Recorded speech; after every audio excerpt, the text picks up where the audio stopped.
Oke, kali ini kita bakal selami salah satu cerita paling kacau sekaligus paling cerdik dari 1001 malam. Siap-siap ya? Ceritanya dimulai di Baghdad. Khalifah Al-Mustansir Billah saat itu memerintahkan 10 orang penjahat untuk dibawa ke hadapannya. Wah, udah tegang nih suasananya. Dan tanpa basa-basi, sang Algojo langsung beraksi. 9 kepala terpenggal, cepat dan tanpa ampun.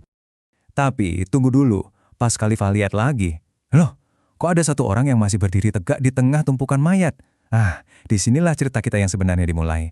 Aneh kan? Jelas aja Khalifah bingung kan? Dia langsung tanya, ini kenapa kerjaan belum beres? Sementara itu si satu orang yang selamat ini, ya cuma bisa pasrah, nungguin nasibnya. Oke, biar nggak salah paham, mereka langsung hitung ulang. Algojonya bilang, udah pas 10 kepala tuanku. Tapi Khalifah lihat sendiri, ada satu orang masih hidup. Gimana ceritanya nih?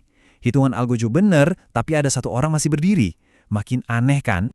Nah, ini dia pertanyaannya. Gimana ceritanya seorang tukang cukur biasa bisa nyasar masuk barisan orang yang mau dieksekusi?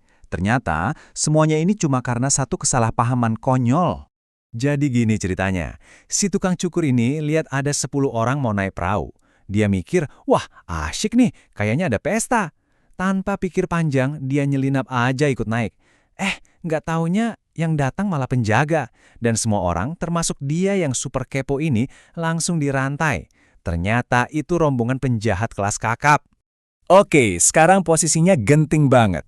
Dia di depan Khalifah. Ditanya kenapa dia bisa ada di situ. Dan jawaban si tukang cukur ini, wah benar-benar di luar dugaan.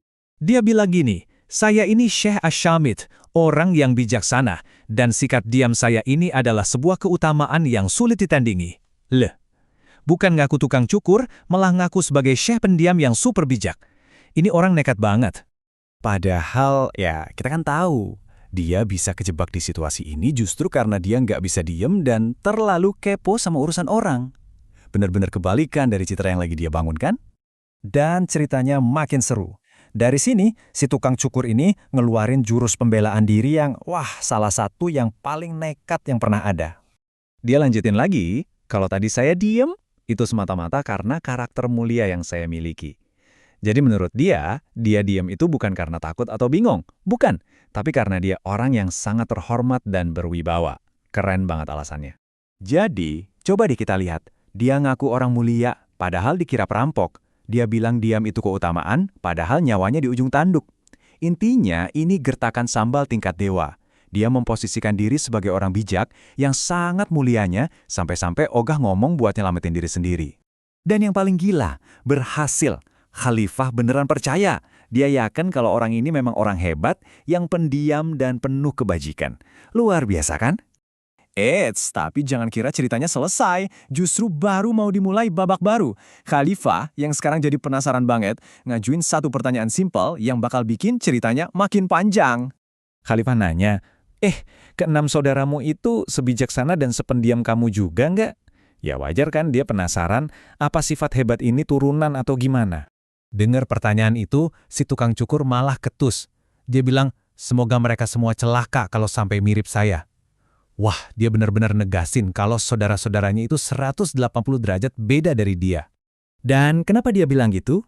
Menurut dia, semua saudaranya itu kena sial. Ada yang pincang, ada yang buta sebelah, lumpuh, bahkan ada yang kuping dan hidungnya dipotong.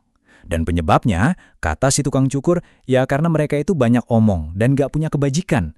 Beda banget sama dia katanya. Nah, lihat deh pinternya orang ini. Baru aja selamat dari hukuman mati, dia nggak buang-buang waktu. Dia langsung nawarin buat nyeritain kisah ke-6 saudaranya itu satu persatu. Dari terpidana mati jadi pendongeng, cepet banget. Ini nih yang bikin kita mikir. Jadi si tukang cukur ini sebenarnya orang yang super bijak atau jangan-jangan cuma orang paling jago ngomong dan paling beruntung sedunia? Apa dia emang pintar atau cuma modal nekat dan hoki aja? Gimana menurut kalian?